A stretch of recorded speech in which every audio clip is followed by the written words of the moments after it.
Quero convidar a igreja a abrir as suas Bíblias lá em 1 João. Vamos retornar nesse dia a exposição que estamos fazendo nessa carta. Estamos em 1 João, capítulo 2. Hoje nós vamos ler dos versículos 15 ao versículo 17. É comum na nossa igreja nós fazermos exposições de todo um livro. E chegamos nesse período, começar essa carta e vamos até o final. E a dica que eu sempre dou é que você não precisa esperar eu terminar a exposição bíblica. Você já pode, em sua casa, ler e reler várias vezes 1 João. E quando nós chegarmos em uma determinada porção, essa verdade vai estar mais clara em sua mente. Hoje, nós vamos lidar com essa realidade simples e dura: não ameis o mundo. E é isso que o texto nos ensina. Assim nos diz a palavra do Senhor, lá em 1 João, no capítulo 2, versículo 15 até o versículo 17. Não ameis o mundo, nem as coisas que há no mundo. Se alguém amar o mundo, o amor do Pai não está nele.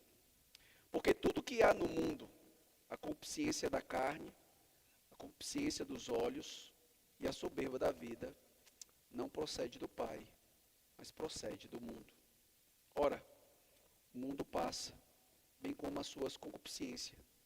Aquele, porém, que faz a vontade de Deus, permanece eternamente. Amém. Vamos orar mais uma vez. Senhor Deus e Pai, nós queremos mais uma vez te pedir, ó Pai, que o Senhor possa abrir o nosso entendimento por meio da ação do Teu Santo Espírito. Nós acreditamos, ó Pai, que essa palavra é autoritativa, ela é revelada dos céus. E essa mesma palavra que foi revelada por meio do Teu Espírito, é essa palavra que fala aos nossos corações. O Senhor não está morto, o Senhor vive eternamente.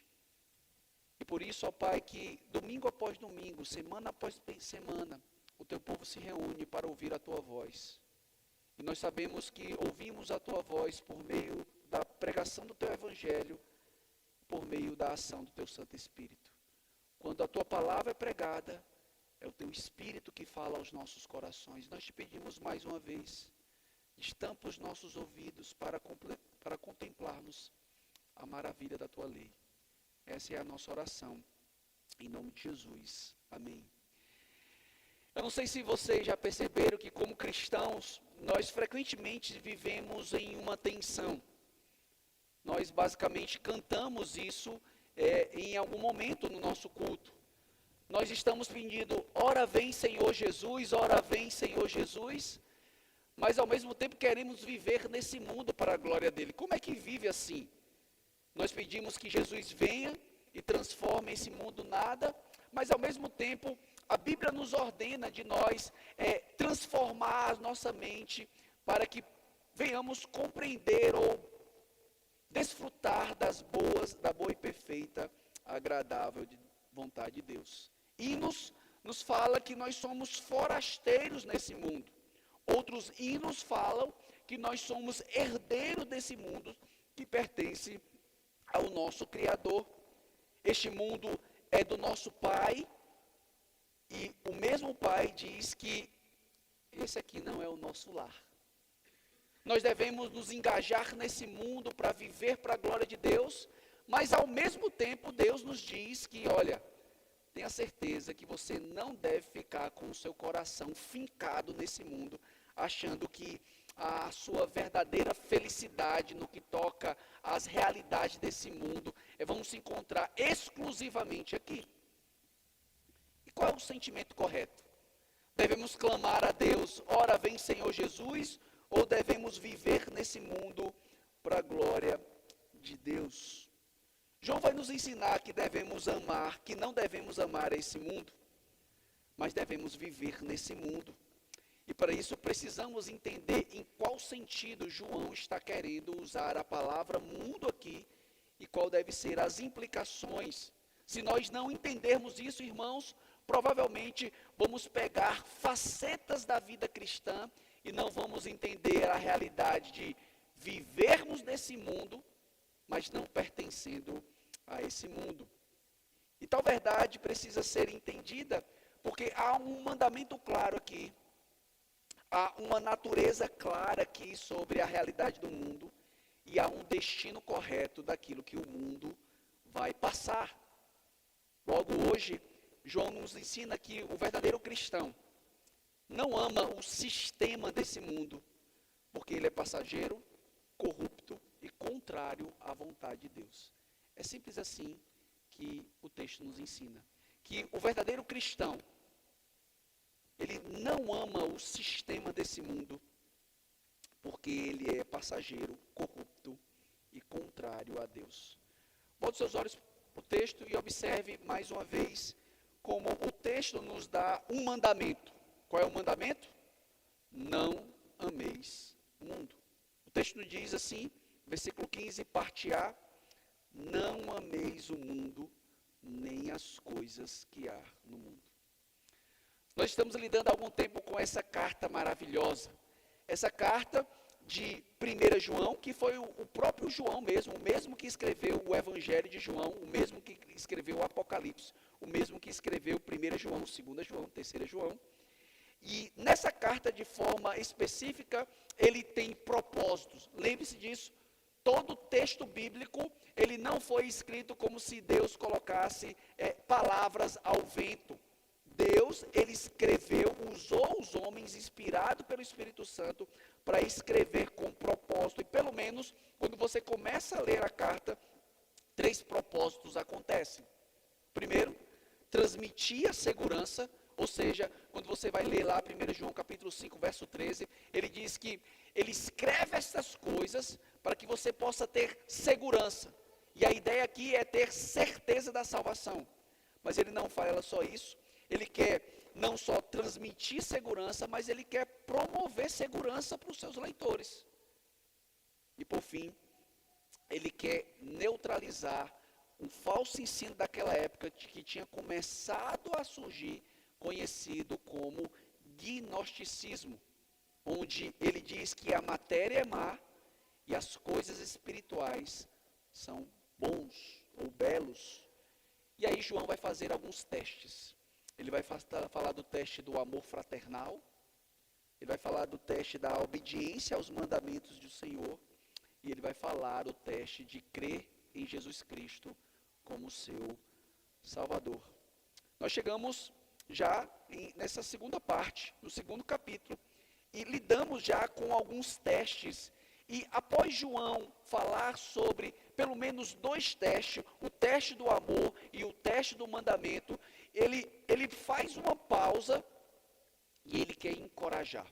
Lembre-se, o Evangelho, ele não só nos humilha, ele não só é lei, ele nos mostra a realidade que nós somos pecadores, mas o Evangelho também nos diz que há uma esperança em Jesus Cristo. E é isso que ele faz nos versículos 12 ao versículo 14. Ele, após mostrar vários testes, e talvez alguns cristãos naquela época pudessem olhar e dizer assim, rapaz, será que eu sou crente mesmo? O sermão está pesado, pastor, eu acho que eu não sou crente não. Então, João, ele para e ele vai encorajar. E como é que ele encoraja? Ele vai falar sobre perdão, ele mostra a nossa segurança, ele vai falar do nosso conhecimento que nós temos acerca de Deus, porque nós fomos adotados, e ele vai falar da força, a força que nós temos para viver nesse mundo, quando a palavra habita em nós, e é isso que ele fala nos versículos 14, dizendo, jovens, eu vos escrevi, porque sois fortes, e a palavra de Deus permanece em vós, e tendes vencido o maligno. Após esse momento, João agora volta a lidar com esses testes. E agora ele vai usar o teste bem prático. O verdadeiro cristão, ele vai rejeitar o mundo. E aqui João, ele mostra essa realidade e parece que o não ameis o mundo é outra realidade daquilo que nós fomos chamados a fazer. Por exemplo, nós somos chamados a amar o próximo. E o texto fala que nós amamos o próximo porque Deus nos amou primeiro. E agora ele chega para nós e diz: não ameis o mundo. Nós sempre fomos ensinados, à luz da Sagrada Escritura, que nós devemos amar, que nós devemos amar, que nós devemos amar. E aí João fala: não ameis o mundo. E a pergunta é: o que seria o mundo na literatura joanina? João, ele, pelo menos 3 vezes, ele usa a palavra mundo. A primeira está relacionado àquilo que se refere à criação, o universo. Deus, ele ama esse mundo de qual forma? Ele envia o seu Filho para amar, para demonstrar esse amor a esse universo. Mas João também, ele fala sobre mundo em uma outra realidade, em os habitantes que habitam, lógico, nesse mundo. Então, a expressão mundo, por muitas vezes, no Evangelho de João e nas cartas, ela está relacionada com essa criação. Então, João não está falando aqui que nós não devemos amar essa criação. E lembre-se disso, irmãos, essa criação é de Deus. E nós devemos cuidar e zelar por essa criação. Porque esse mundo, ele foi criado pelo nosso Criador de todas as coisas. Mas João, ele usa uma terceira realidade da expressão mundo, que está aqui no nosso texto. Refere-se a uma realidade espiritual, que se opõe a Deus, que está em uma rebelião a Deus, são os moradores desse mundo que são pecadores, ou seja, o mundo aqui está relacionado à criação caída. E é interessante que nós precisamos ver essa realidade como uma moeda de 2 lados. Nesse sentido, essa criação, esse mundo, esse sistema, ele é contra a vontade de Deus. Por isso, como foi até orado, diz que esse mundo já é do maligno. Ou seja, esse pensamento, esse mundo caído, ele já é do maligno. Nós nascemos com esse DNA que vamos contra as coisas de Deus, né? Nossa cidade, nós temos comum de falar quando a pessoa faz alguma coisa boa, quando ele é uma pessoa assim de caráter, a gente fala o quê? Essa pessoa é do bem, é do bem. Eu entendo o que a pessoa está querendo dizer, lógico, mas do bem ela não é. Do bem só aqueles que são de Cristo. Esses verdadeiramente, eles são do bem. Todos nós, o ser humano, ele já é do maligno, ele caiu e ele está na queda. Mas também Deus fala que ele ama esse mundo caído para resgatar os seus. Por isso que em João capítulo 3, versículo 16 fala: porque Deus amou o mundo de tal maneira que deu o seu Filho unigênito para que todo aquele que nele crê não pereça, mas tenha a vida eterna. Então João, ele está usando a expressão não ameis o mundo nesse sentido. No sentido que esse sistema é anti-Deus, que esse sistema é anti o reino de Deus. E por isso que nós não devemos amar. Por que nós não devemos amar? E João vai falando várias vezes por que nós não devemos amar. Porque esse mundo desconhece a Deus. 1 João capítulo 3, versículo 1 diz: vede com grande amor vos tenho concedido ao Pai, a ponto de sermos chamados filhos de Deus. De fato, somos filhos de Deus. Por esta razão, o mundo não nos conhece. O mundo não conhece os filhos de Deus. Mas não só isso, o mundo, eles odeiam os filhos de Deus. Deixa eu falar uma coisa para você. O mundo não nos ama. Você precisa saber disso. Porque a nossa verdade vai de contra aquilo que esse mundo pensa. João, no capítulo 3, versículo 13, ele diz assim: irmãos, não vos maravilheis, o mundo vos odeia. Essa é uma realidade, irmãos. Esse mundo, ele nos odeia. Né? Às vezes, nós queremos aplausos desse mundo. Nós precisamos entender isso. O mundo, ele vai contra a nossa fé, vai contra aquilo que nós cremos. Mas não só isso. Em 1 João capítulo 4, verso 1, João nos diz que esse mundo é moradia dos falsos profetas. Por isso que nós temos que testá-los. Se eu ou qualquer outra pessoa está falando a palavra de Deus, ele deve ser testado. Você deve conferir se isso está na palavra.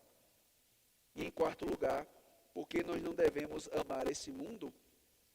Porque esse mundo é a morada dos anticristos. E por fim, o mundo é a morada dos incrédulos, como fala em 1 João capítulo 4, verso 5. Eles procedem do mundo, por esta razão, falam da parte do mundo e o mundo vos ouve.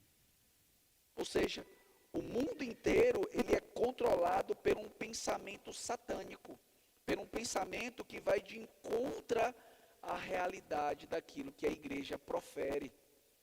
João Calvino, ao comentar esse texto, nos diz o seguinte: ele havia dito antes que a única regra de fé para viver religiosamente é amar a Deus.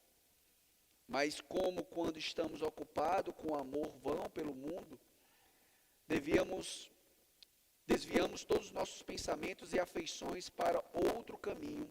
Essa vaidade deve primeiro ser arrancada de nós, para que o amor de Deus reine em nós. Até que a nossa mente seja purificada, a doutrina anterior pode ser repetida 100 vezes, mas sem efeitos. Ou seja, nós só vamos entender o amar a Deus se nós rejeitarmos o amor a esse mundo. E lembre-se, ele está falando para quem? Para crente. Ou seja, nós podemos estar na igreja e ainda amar o mundo. Amar o mundo.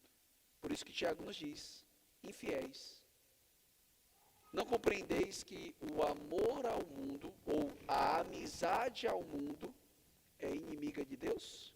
Aquele, pois, que diz ser amigo do mundo, consiste o quê? Inimigo de Deus. Pense um pouquinho sobre isso.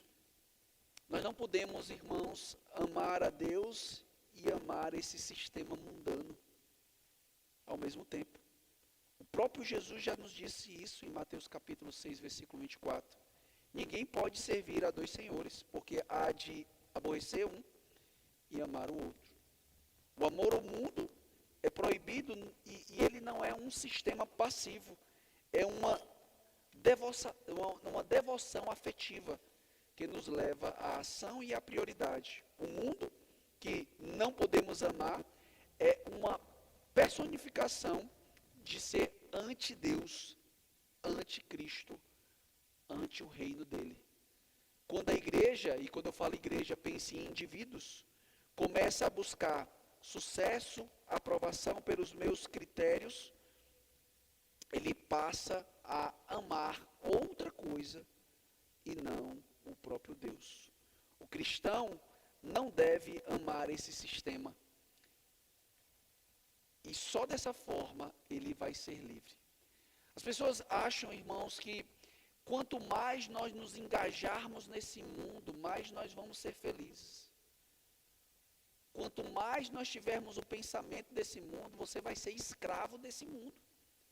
E é por isso que nós queremos a aprovação de tantas pessoas, né? Às vezes hoje, no meio cristão, falar que nós somos crentes até é difícil. Porque o que as pessoas vão pensar de nós? Nós somos, por muitas vezes, crentes 007. Ninguém deve saber quem eu sou.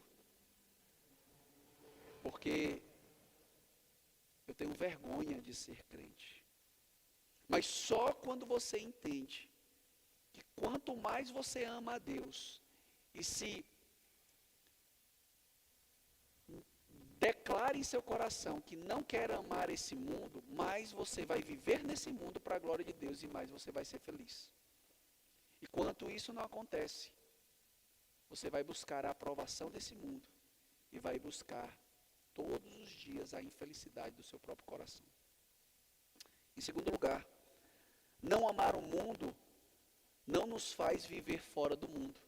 Talvez a ideia de amar o mundo pode ser percebida, irmãos, que, então pastor, o senhor está dizendo que a gente tem que viver num gueto, no gueto gospel, que nós não devemos ter amigos crentes, que eu só devo viver numa masmorra, ou num pedestal, onde eu só devo orar, ler a Bíblia.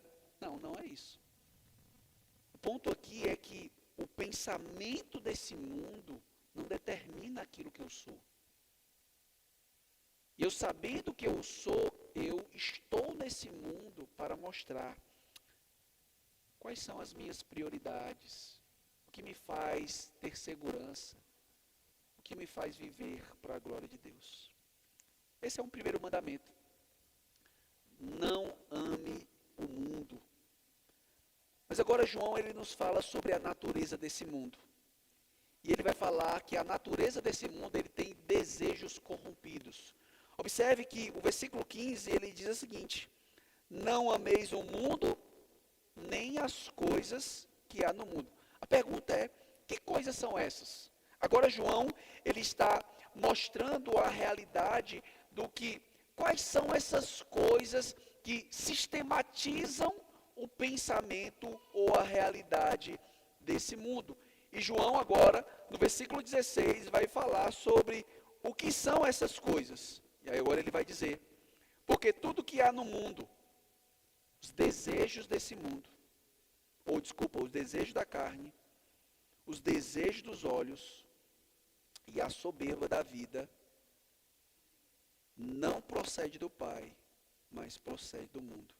Eu gosto da tradução da NVI, que diz, como eu li, né, os desejos da carne, os desejos dos olhos, e aqui no nosso texto fala sobre a soberba da vida, mas a NVI traduz esse termo que eu acredito que é mais correto, a ostentação dos bens. É maravilhoso. Então, a soberba da vida significa o quê? A ostentação dos bens. O que cada um dessa trindade satânica quer nos ensinar? Primeiro, os desejos da carne. Aqui, literalmente, são os prazeres que corrompem a alma. Lembre-se, Paulo ele fala que o que há dentro de nós, lá em Gálatas capítulo 5, verso 16, ele fala que há uma luta entre a carne e o espírito. Mas também em Gálatas capítulo 5 ele fala sobre a natureza da carne. Ou seja, os desejos da carne é tudo aquilo que a minha alma e a sua carne almeja, se deleita. Comportamento que dá à carne prazer e satisfação é um desejo por coisa que pertence a esta vida, o qual não está com foco nas coisas eternas. Ou seja, de forma bem resumida, os desejos da carne são os anseios da nossa natureza decaída, que busca a agradar ou a gratificação desse mundo ou da nossa própria carne. A imoralidade sexual, a impureza, a sensualidade, a vingança, o acesso ou a raiva, a dissensão, a divisão. São todas obras da carne que mostram agora que ela anseia por isso. Ou seja, essas coisas, a nossa carne, irmãos, anseia. Quanto mais você alimenta essas coisas, mais elas vão te dominar. Quanto mais você mortifica essas coisas, mais você vai ser livre para ser feliz nesse mundo. Tenho certeza que você acorda pela manhã já pensando o que você vai fazer para gratificar a sua carne. Nós já acordamos pensando em nós mesmos. Não tem como. Esse é o ser humano. Às vezes, a gente não consegue nem dormir pensando naquilo que a gente vai fazer amanhã. Não sabe nem se vai acordar. Mas a gente já fica com a mente já pensando, o que é que eu vou fazer amanhã? Eu tenho que fazer isso, tenho que fazer isso, tenho que fazer aquilo, tal. E isso em si não é pecado. O pecado é quando essas coisas te dominam. E isso chega a ser a essência da sua vida. Eu quero viver nesse mundo para agradar a mim mesmo. Veja a nossa realidade hoje. Chegamos ao ponto, dentro da nossa igreja, dentro da nossa cultura, de se nós falarmos que queremos ter uma vida mais santa, ou queremos que outras pessoas tenham uma vida mais santa, surge a pergunta: quem é você? Por que temos esses desejos, ou por que devemos abraçar essa ideia de não viver para nós mesmos? Você você não nasceu nesse mundo, não? A resposta cristã deve ser: tenha cuidado. Os seus desejos, eles vão corromper a sua mente ao ponto, como nós já vimos lá no capítulo 1, versículo 8, que eles vão nos enganar. É como se esses desejos, eles nos cegam ao tal ponto que nós não conseguimos enxergar, lógico, que esses desejos estão dominando os nossos corações. Mas há esperança. A esperança é a mortificação dos desejos da carne. E nós lemos em Efésios capítulo 5, mostrando até a realidade que essas coisas imundas não deveriam ser nem falado em nosso meio. Paulo, ele fala isso, mostrando que essas coisas não deveriam ser nem mencionado entre nós, nem mesmo uma sugestão. E, infelizmente, a cultura de hoje, ela usa filmes, usam livros, usam qualquer coisa para fazer você amar mais a sua carne. Pense no seguinte: imagine que está dois casais, né, dois namorados na igreja, não, numa praça, e eles estão lá se beijando, se amassando, né? Língua para lá, língua para cá, e tal. E você parasse na frente deles e ficasse olhando. Qual iria ser a reação deles? Rapaz, vai procurar o que fazer, deixa a gente aqui no meu lugar. E é interessante que quem faz essas coisas, eles não fazem, quer dizer, hoje está tão depravado, né? Que fazem mesmo à luz do dia, né? Antigamente eles iam para um lugar escuro, né? Então, quando eu comecei a namorar, meu pai falava assim: olha, tenha respeito para a menina, não vá para lugar escuro.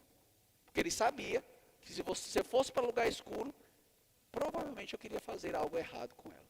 Mas hoje não, hoje a depravação está tão grande que pelo menos foi isso que eu vi uma vez.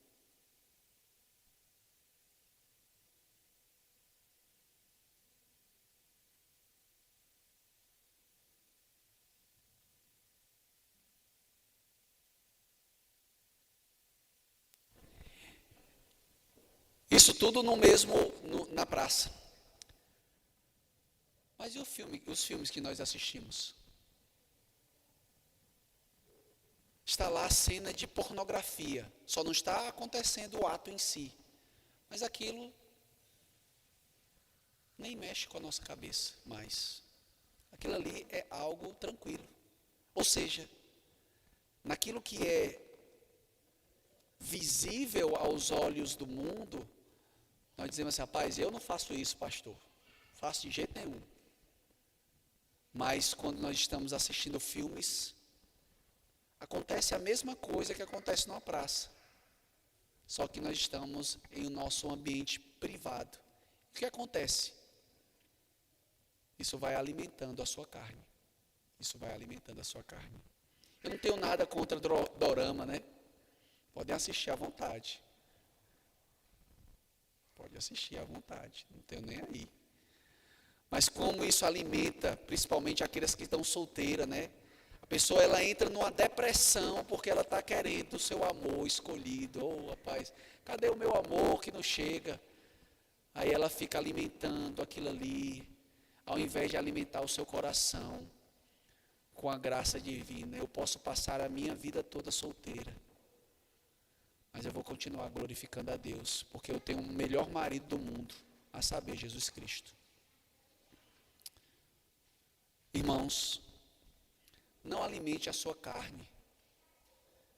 Nós falamos por muitas vezes assim: pastor, já fiz tudo, já fiz tanta coisa, eu mereço. Essa expressão, eu mereço, pode ter certeza que ela é do Satanás.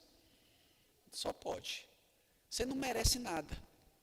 Debaixo do céu que você merece é a ira de Deus. E eu também. Mas nós queremos dizer assim, após um dia de trabalho puxado, nós falamos assim, eu mereço descanso. Só que o eu mereço descanso, eu mereço o quê? O pecar. Eu mereço viver para a minha vida, eu mereço, pastor, eu me anulei a minha vida toda para o bem do meu filho. Agora eu mereço viver para mim mesmo. Não, irmã, não, irmão. O seu amor está desordenado, você precisa colocar esse amor da maneira correta. Você está vendo esse mundo de uma forma errada. E o que está lá no seu coração, mesmo crente, é o amor ao sistema desse mundo, onde você quer ser mais glorificado do que qualquer outra coisa. E nós usamos ainda a linguagem piedosa, né? Olha, pastor, eu já fiz tanto por tantas coisas, por tantas pessoas. Deixa eu dar um conselho para você e para vocês. Nós não fomos feitos para amar esse mundo. Nós fomos feitos para amar a Deus. Então vigie. Tudo aquilo que você vai fazer, que vai despertar algo em outra pessoa, que não glorifique a Deus, não faça. Falo isso para os casais. Não é para os casais ficarem em amasso aqui na igreja. Eu falo casais casados, não estou falando nem namorados, né? Porque se for namorado, não deveria nem fazer isso. Mas nós não devemos viver assim, irmãos. Nós não devemos despertar outras coisas em ninguém. Casados é para fazer isso em casa. Não fique alimentando a sua carne com pensamentos mundanos, com esse sistema desse mundo.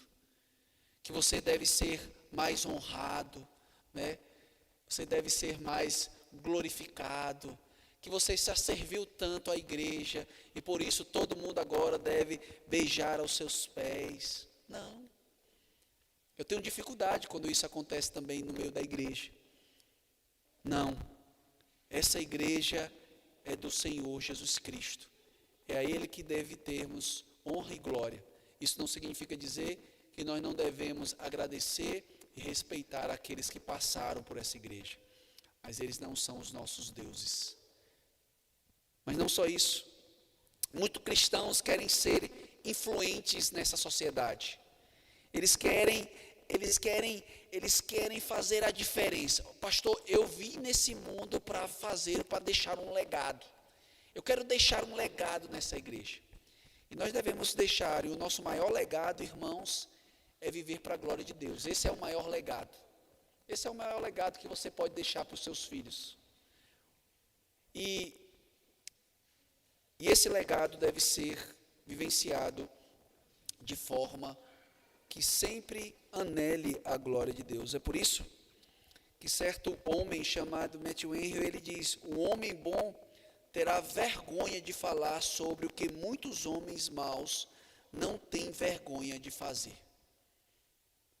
Vocês já viram assim reuniões de empresa? Final do ano está chegando, certamente vai ter a sua reunião de comemoração. E vai ter, com certeza, muita bebida e comida.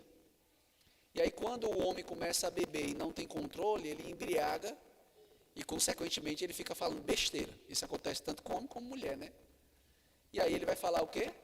Vai falar das mulheres que ele pegou. O homem vai se orgulhar disso.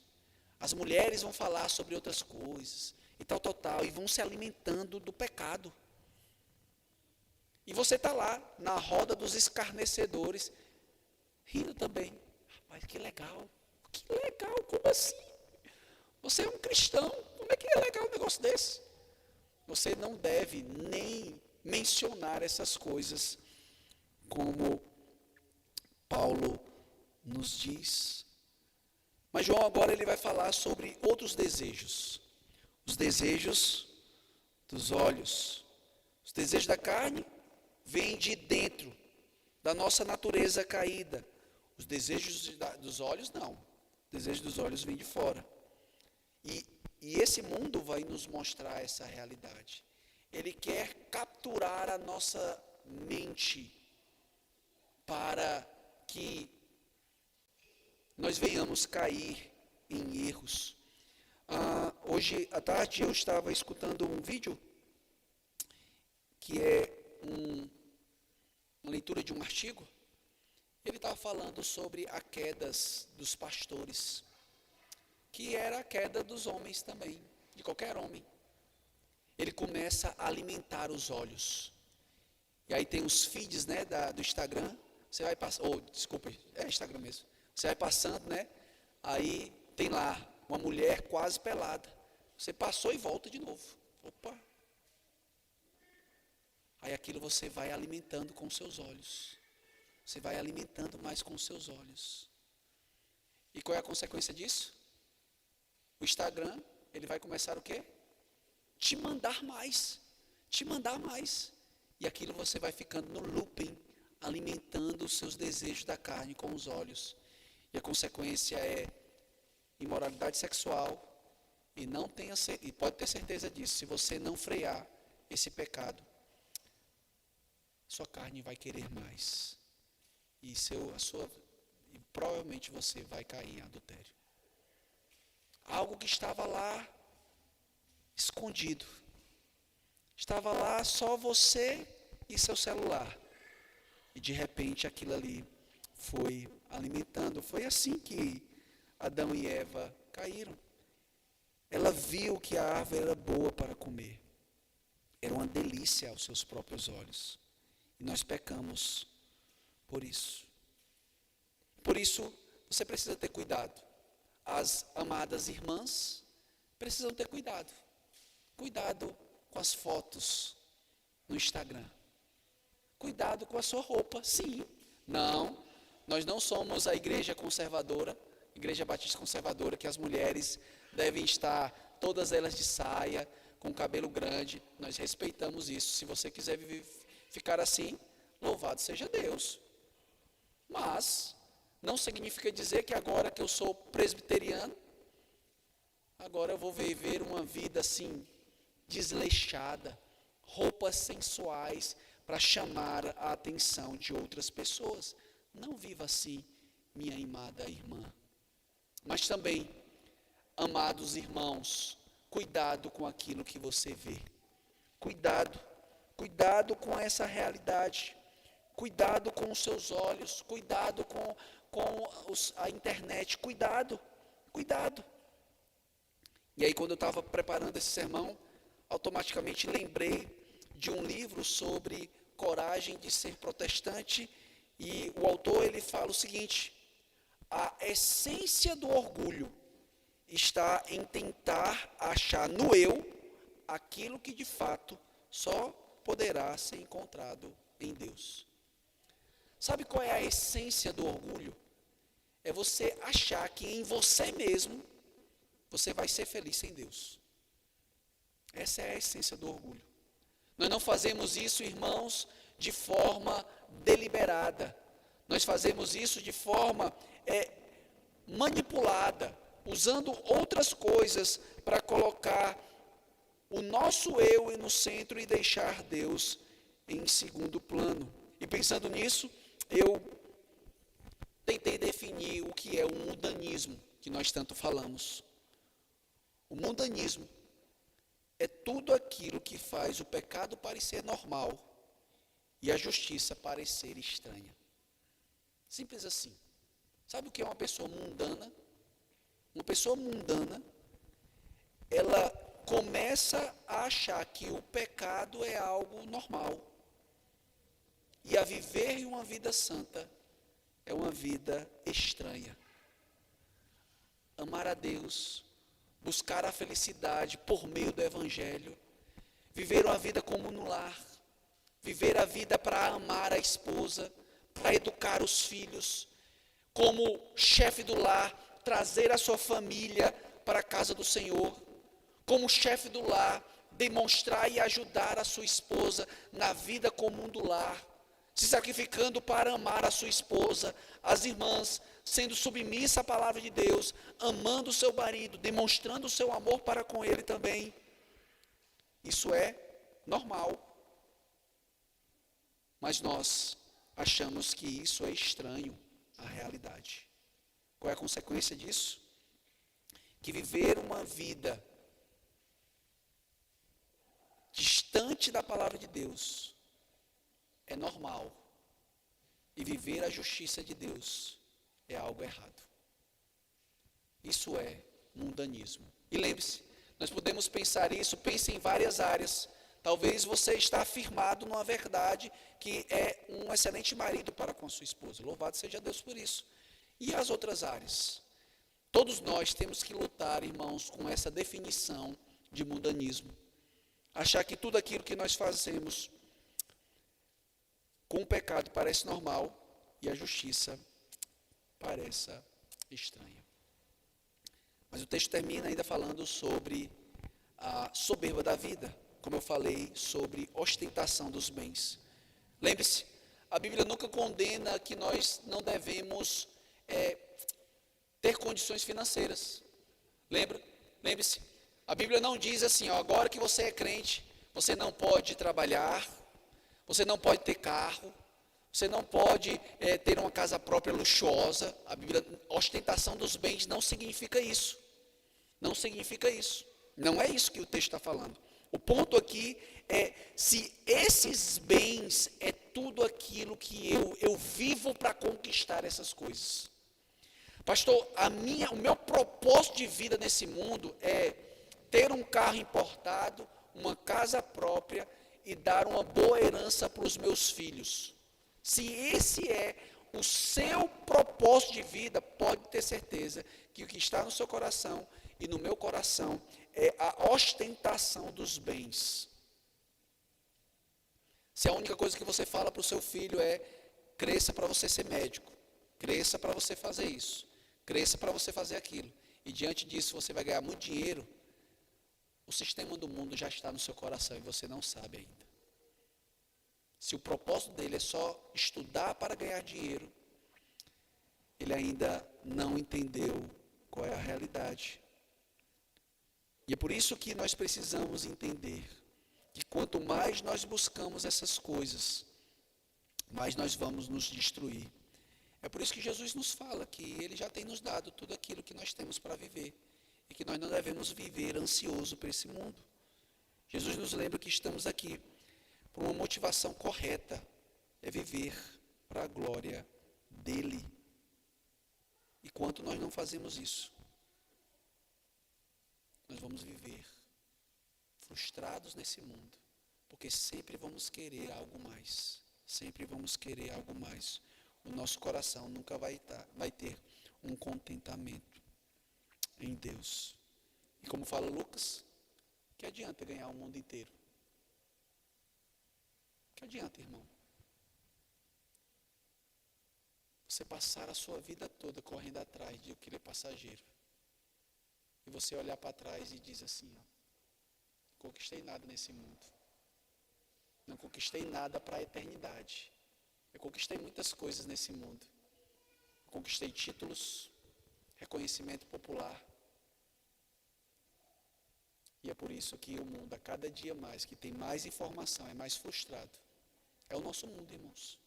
Nós somos um povo que temos muito mais conhecimento do que qualquer outra geração.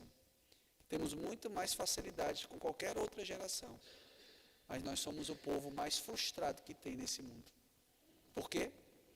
Porque essas coisas, elas não podem alcançar o nosso coração por completo. Por isso, pais, dê uma nova identidade para os seus filhos. Não motive só eles estudarem para ganhar notas. Não motive só os seus filhos para estudarem para ter uma boa profissão. Faça isso pensando nas coisas eternas. Meu filho, você quer ser um advogado? Faça isso. E cumpra esse propósito para a glória de Deus. Você quer ser médico? Faça isso. Mas use a sua profissão para glorificar a Deus. Tenha empatia com o doente. Se compadeça daqueles que estão sofrendo. Não seja um médico grosso, bruto, que você senta na frente dele, ele nem olha para a sua cara. Diga o que você tem, baixando já a cabeça, já com a mão na caneta para dar a receita. Diga aí o que você quer. De pirona. Pronto, vai-se embora. dipirona, vai-se embora, toma bezetacil ali e volta daqui a 2 semanas.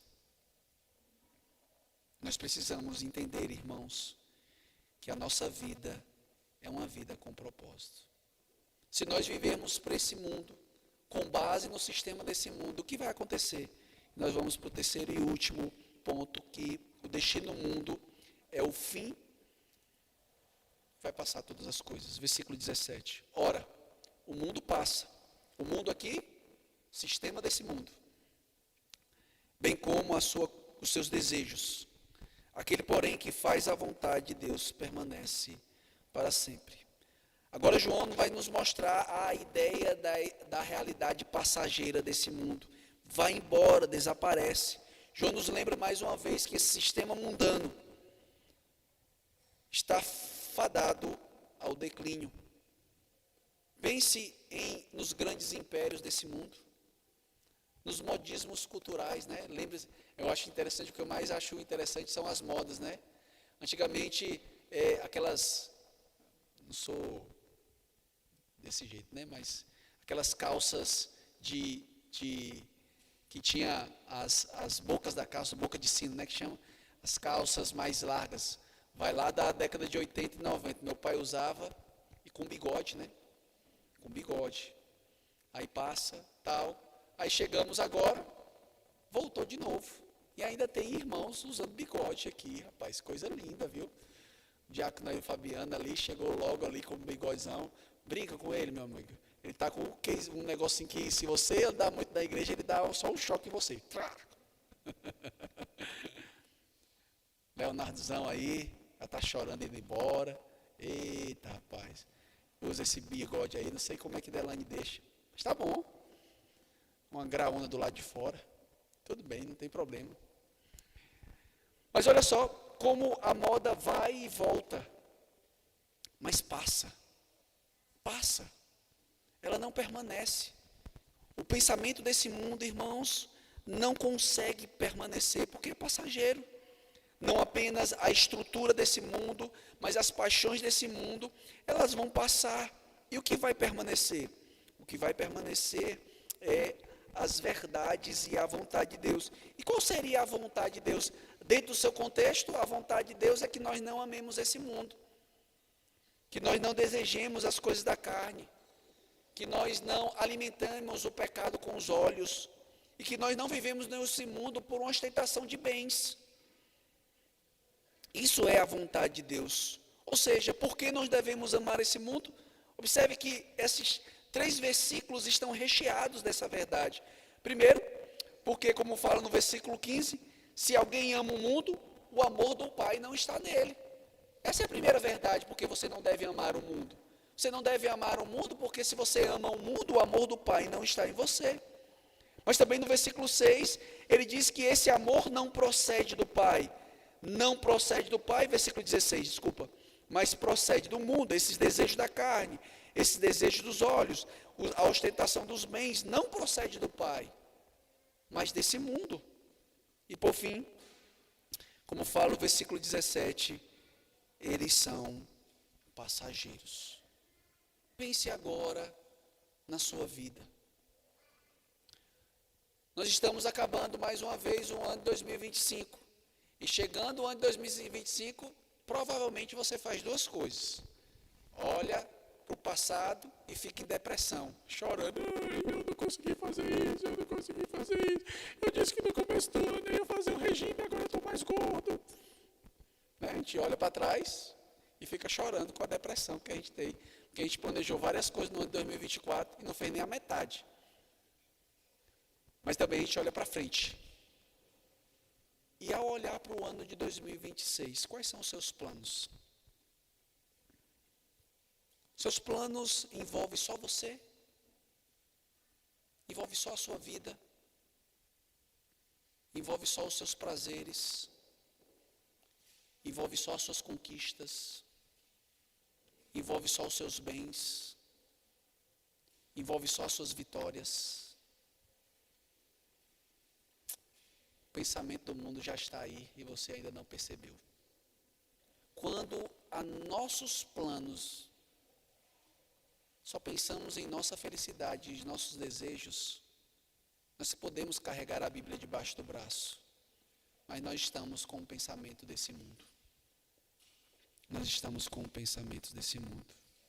Crianças, o que é que vocês querem ser quando crescer? Hein? Por que vocês querem ser isso? Vocês querem ser para ganhar muito dinheiro? Só para ganhar dinheiro? Não ameis o mundo. Não ame esse mundo não, crianças. Você vai ser destruída por esse mundo se você amar esse mundo. Porque o mundo ele vai te dar no momento em que você os amar. A partir do momento que você não os ama, ele vai puxar o teu tapete. Pode ter certeza disso. Adultos, o que você tem feito que permanece eternamente? Se você parar hoje para pensar,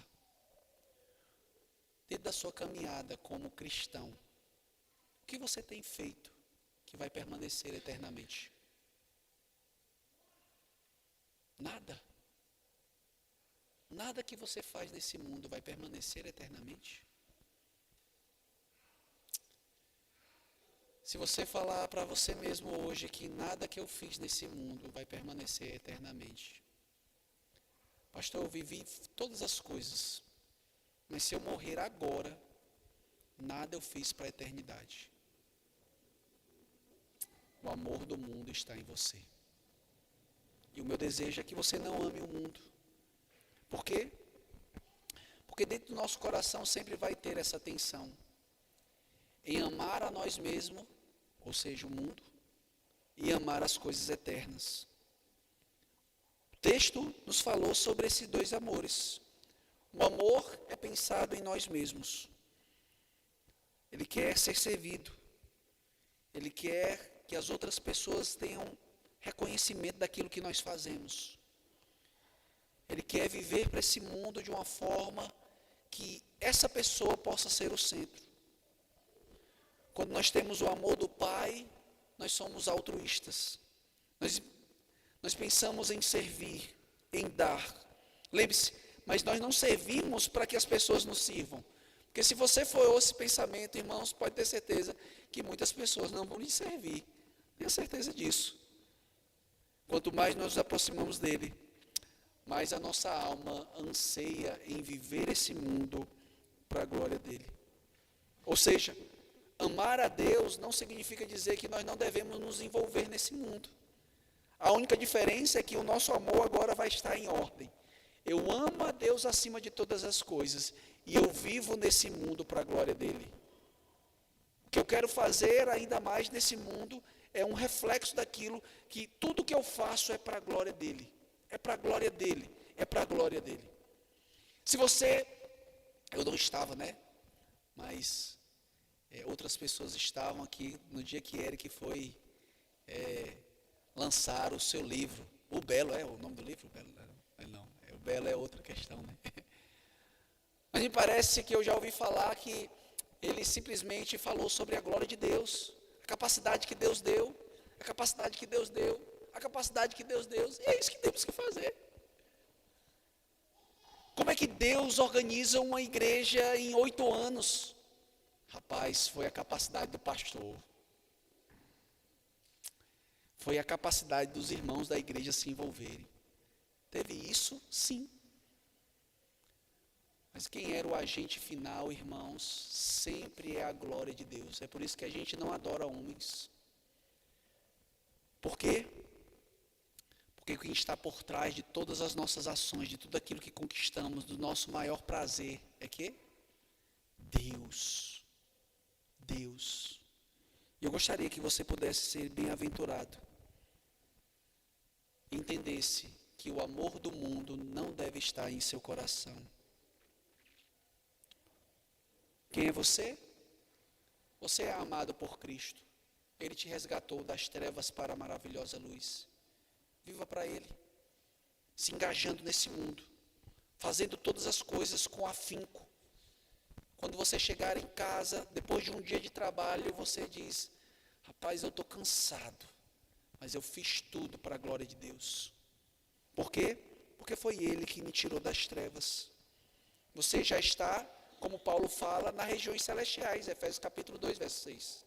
Mas ao mesmo tempo nós vivemos nesse mundo. Em segundo lugar, o que você quer? Se você busca algo duradouro e eterno e satisfatório, saiba que não o encontrará no cosmos, ou seja, no mundo passageiro, somente no Pai, que permanece para sempre. Deus tem te preservado, irmão. Deus tem te preservado, irmã, para que você ame mais a Deus do que esse mundo. E quando você ama a Deus, você vai se engajar nesse mundo para a glória dele. Que Deus nos ajude a não amar esse mundo, mas amar o nosso Deus, na certeza que Ele vai nos preservar, na certeza que Ele vai nos fortalecer e na certeza que Ele vai nos dar esperança para a glória dele. Amém.